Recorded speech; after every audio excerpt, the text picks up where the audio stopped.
Olá você, amigo da TV Justiça. É hora de conferir os destaques da semana entre os julgamentos do plenário do Supremo Tribunal Federal. É claro, aqui na TV Justiça. É o Plenárias que está começando agora.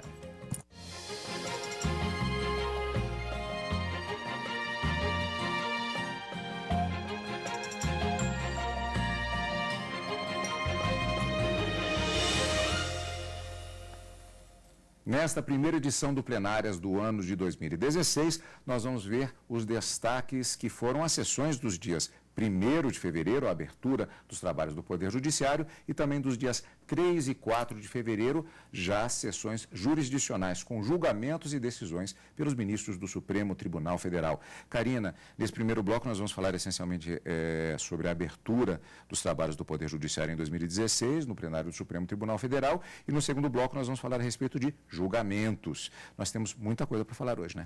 Na verdade, esse início marca o retorno dos tribunais superiores, mas como o próprio ministro Ricardo Lewandowski disse na sessão de segunda-feira, o judiciário não para nunca.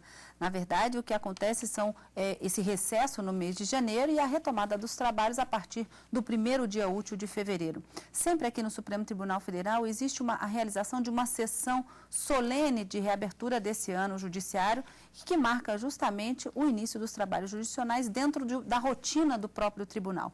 Essa sessão solene ela foi inserida no regimento interno da Suprema Corte desde 2004, quando então o ministro Maurício Correia sugeriu que fosse fixado um marco para o reinício desses trabalhos na Corte Suprema do Brasil.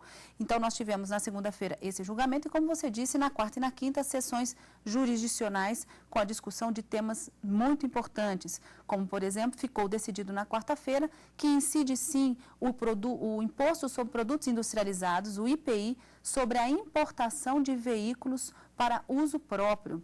Mas outros julgamentos também acabaram acontecendo e vários debates. 2 processos acabaram sendo suspensos em razão de pedidos de vista, em temas bastante interessantes também, como imunidade tributária e também sobre o recebimento de verbas indenizatórias por prefeitos e vice-prefeitos. Esses 2 julgamentos, eles iniciaram na quinta-feira, mas foram suspensos em razão de pedidos de vista. Bastante discussão e, inclusive, a confirmação do ministro Gilmar Mendes como ministro titular do TSE na quarta, né? Nós tivemos essa votação na quarta-feira, confirmado o ministro Gilmar Mendes para o TSE para o próximo biênio, e na quinta-feira também a votação para a indicação de uma lista tríplice de 3 advogados, que serão, um deles será escolhido para ser nomeado ministro substituto na classe dos advogados, também para a composição do Tribunal Superior Eleitoral. Só para a gente ter uma ideia, o Tribunal Superior Eleitoral ele é composto por 7 ministros, 3 do Supremo Tribunal Federal, 2 do Superior Tribunal de Justiça e 2 membros da classe dos advogados. E na quinta-feira, a lista tríplice formada pelo Supremo Tribunal Federal, indicando o nome de 3 advogados que irá fazer parte como juiz substituto no TSE, foi discutida e votada e agora vai para a Presidente da República para a nomeação. Este é o panorama geral da semana, vamos rever desde o início.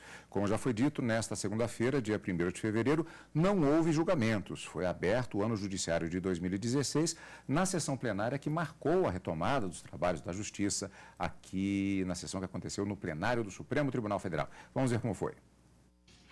A cerimônia de abertura do ano do Judiciário ocorreu no plenário do Supremo Tribunal Federal e contou com a presença dos ministros do STF, de autoridades dos poderes executivo e legislativo, dos tribunais superiores, da Procuradoria-Geral da República, do Conselho Nacional de Justiça, além de representantes da Ordem dos Advogados do Brasil.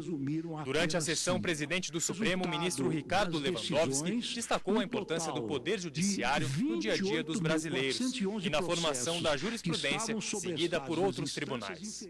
O Poder Judiciário jamais suspende as suas atividades.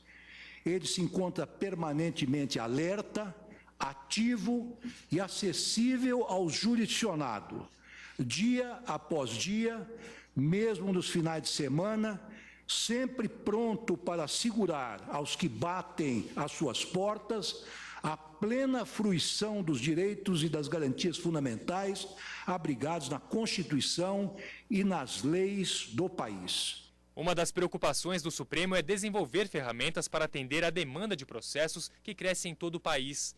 Hoje já são mais de 100 milhões de ações em tramitação no Poder Judiciário. Para a Ordem dos Advogados do Brasil, se adaptar às mudanças e ao volume impressionante de processos exige a busca por soluções práticas e eficientes. A OAB destacou a importância das audiências de custódia e do processo judicial eletrônico para facilitar o acesso dos brasileiros à justiça.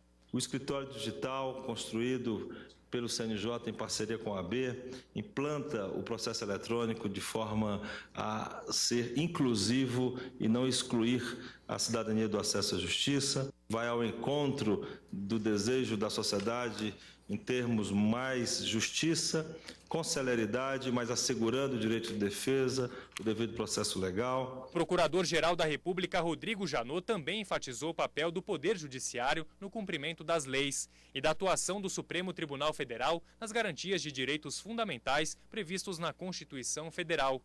Ele ressaltou ainda o dever das instituições públicas em manter o Brasil como um Estado democrático. A expectativa é muito positiva, vez que o país espera que o Poder Judiciário, fiel balança da justiça e garante do Estado democrático de direito, bem como todo o poder público estatal encarnado nas mais diversas instituições, cumpra o seu papel de bem servir à sociedade brasileira. No discurso de abertura, o presidente do Supremo Tribunal Federal, ministro Ricardo Lewandowski, fez um balanço de 2015 e lembrou da importância da atuação do Supremo Tribunal Federal para o Brasil no ano que passou. Em meio a uma severa crise política e econômica que atingiu não apenas o Brasil, como também outras nações do mundo, os juízes brasileiros, em todos os ramos da judicatura, espalhados pelos mais diversos rincões desse país continental, foram em grande parte responsáveis pela manutenção da paz social ainda desfrutada entre nós. Esta Suprema Corte, por seu turno, acionada em diversas oportunidades para dirimir questões da mais destacada relevância, sempre atuou de modo tempestivo, firme, sereno e responsável, no sentido de garantir a estabilidade das instituições republicanas. Em 2015 foram realizadas 81 sessões plenárias, sendo 38 ordinárias e 43 extraordinárias. Esse esforço por parte da Corte permitiu o julgamento de 2.724 processos pelo colegiado maior. Não obstante essa intensa mobilização, o plenário ainda conta com 649 processos pendentes de julgamento, isso sem considerarmos as inúmeras listas liberadas semanalmente por cada ministro.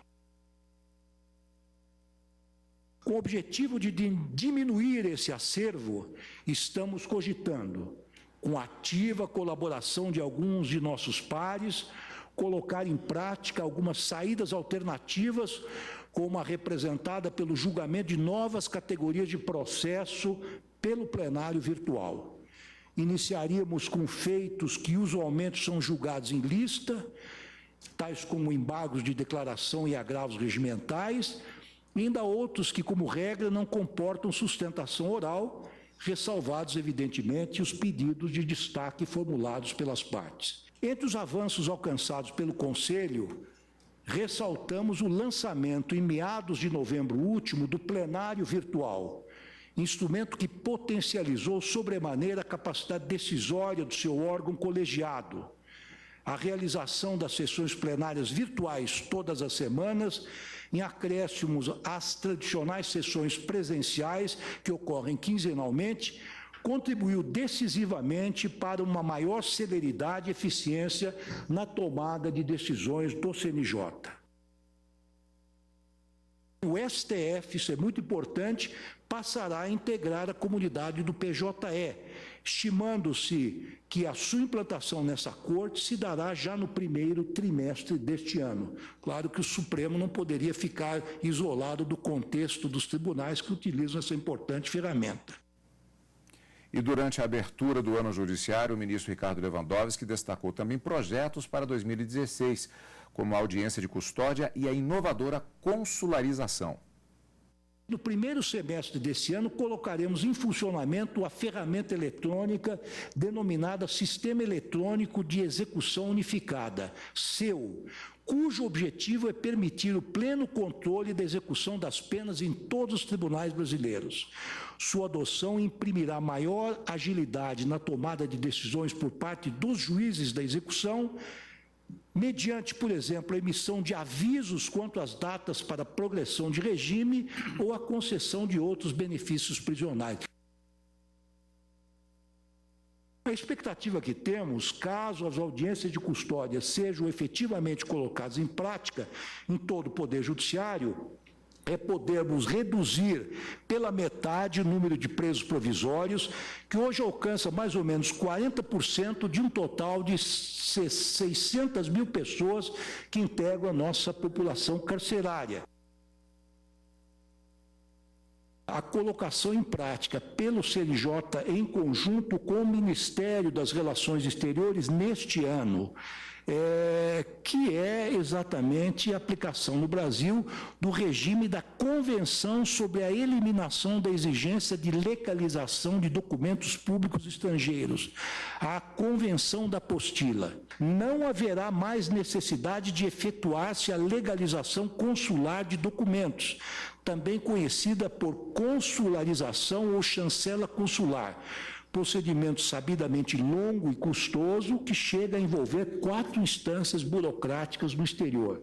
Em seu lugar, ocorrerá a simples emissão da denominada apostila de Haia, que, uma vez anexada ao documento público pelas autoridades competentes do país no qual foi emitida, torna-o imediata e automaticamente válido em todos os demais 107 países que são parte da Convenção. Bom, Karina, esta foi a sessão plenária da segunda-feira, que, como dissemos, marcou a abertura dos trabalhos do Poder Judiciário. Não houve julgamentos. Eles aconteceram mesmo na sessão plenária da quarta e da quinta-feira. E nós vamos, daqui a pouquinho, ver como foram estas sessões e as principais decisões dos ministros do Supremo Tribunal Federal. Logo depois do intervalo, no nosso primeiro programa plenárias deste ano de 2016.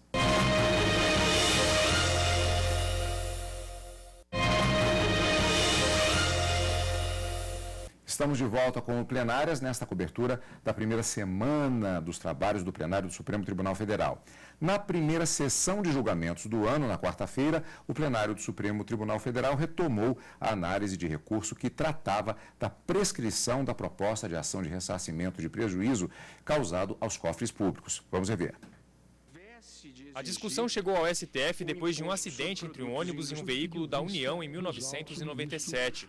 Como o pagamento pela empresa não aconteceu no prazo de 5 anos, o Tribunal Regional Federal da Primeira Região confirmou a extinção da obrigatoriedade do ressarcimento. Por isso, a União veio ao Supremo alegando que a ação é imprescritível, mesmo não havendo ato de improbidade administrativa, e que a decisão tomada abre precedentes para que em outros casos a União não seja ressarcida. O relator deste processo, o ministro Teori Zavascki, já havia votado no sentido de negar provimento ao recurso e foi acompanhado por outros 3 ministros.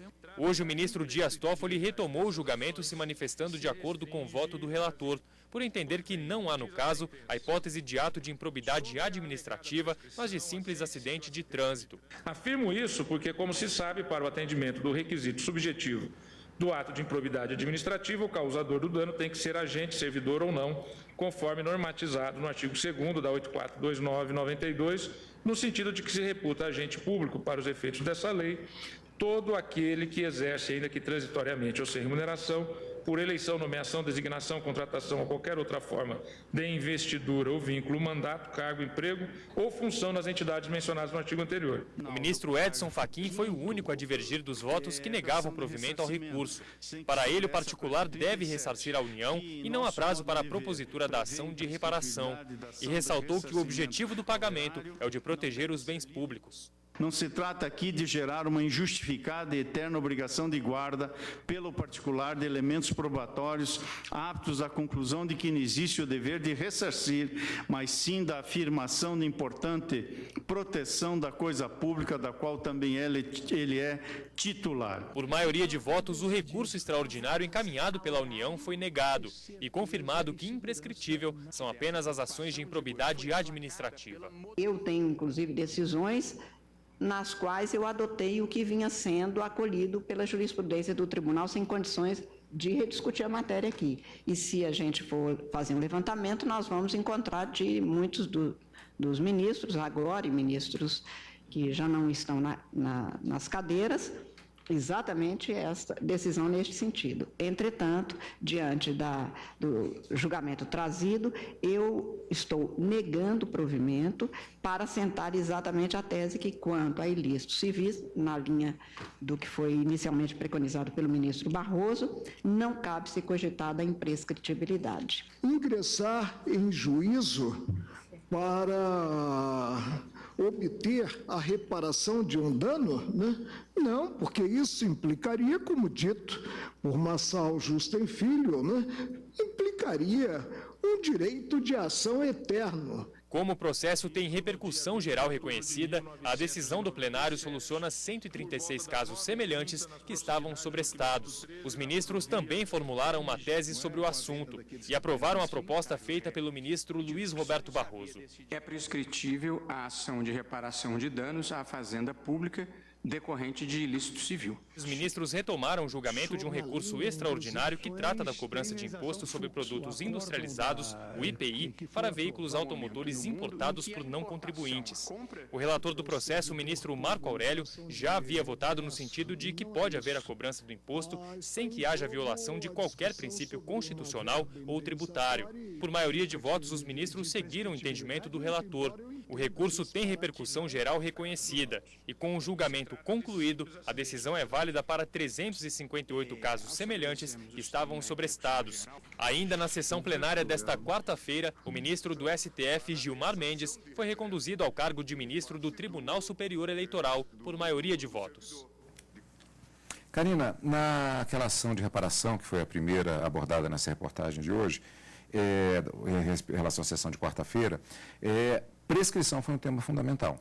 Foi fundamental e um dos recursos extraordinários, e era justamente o que a União buscava afetar ao julgamento, no sentido de que, à luz do que determina a Constituição, as ações de reparação de dano em que a Fazenda Pública é a beneficiária, a interpretação dada pela União, no artigo 37, parágrafo 5º, era de que todas as ações seriam imprescritíveis, e não foi esse o entendimento que foi firmado no plenário.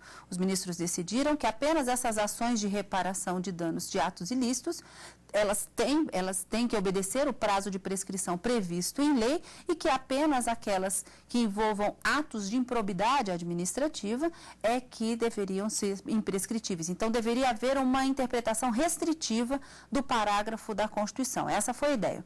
Mas falar em prescrição significa o quê? Prescrição é o tempo que o Estado tem, e é fixado por lei, para que uma ação seja proposta para a reparação do dano, ou para uma obrigação de fazer, ou para um pedido de indenização por dano moral. Até mesmo em direito penal, a gente ouve muito falar da prescrição da ação penal. É o lapso temporal que o Estado tem para promover uma ação penal para condenar aquela determinada pessoa que é acusada pelo Ministério Público. Então, a prescrição é o direito de ação, é quanto tempo você tem para propor uma ação para buscar aquela pretensão que está sendo resistida. E aqui, no caso, o ministro Ricardo Lewandowski, ao finalzinho desse julgamento, ele disse: a prescrição ela vem justamente com a necessidade de promover a paz e a segurança dentro da sociedade, na medida em que, se uma pessoa ela vive constantemente com o receio de ser acionada por algo que ela fez há 20 anos, por exemplo, ela não vai ter paz e sossego nunca mais na sua vida. Então, a prescrição ela vem justamente nesse sentido, dar um lapso temporal para que a ação seja proposta.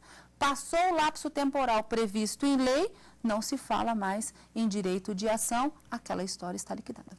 Esta foi a sessão plenária da quarta-feira. Na sessão plenária desta quinta-feira, no Supremo Tribunal Federal, os ministros analisaram se cabia modulação de efeitos sobre a decisão de que o imposto sobre produtos industrializados incide em importações de carros por pessoa física para uso próprio.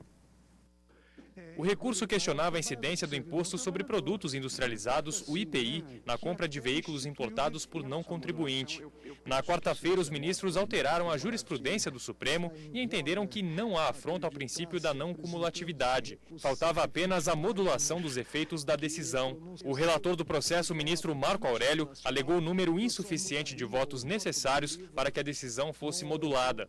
A mudança de critério a esta altura implicará a transmudação, presidente, do desprovimento em provimento parcial do recurso. Por isso, eu penso que aguardemos um outro recurso extraordinário com repercussão geral. Por maioria de votos, o plenário decidiu concluir o julgamento sem a modulação dos efeitos.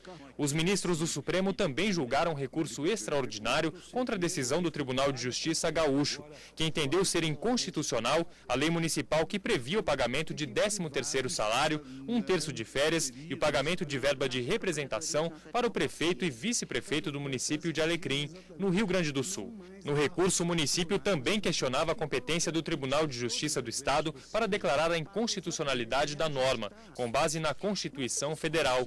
Ao votar, o relator do recurso, o ministro Marco Aurélio, entendeu que o Tribunal de Justiça pode declarar a inconstitucionalidade de normas municipais em desacordo com a Constituição Federal, desde que o artigo da lei maior invocada também esteja previsto na Constituição Estadual. Digo, presidente, o que define a viabilidade do processo objetivo estadual é o parâmetro de controle evocado na inicial. Deduzida a causa de pedir que envolva ofensa à Constituição do Estado, no caso aos artigos 8º e 11 da Carta do Estado do Rio Grande do Sul, reconhecida inclusive no acordo recorrido, mostra-se adequada a representação perante o Tribunal de Justiça. E quanto à norma criada no município de Alecrim, que estendia os benefícios de servidores ao prefeito e vice-prefeito, o relator afirmou que ela não é válida, porque ambos são considerados pela Constituição Federal como agentes políticos e não servidores ocupantes de cargo público.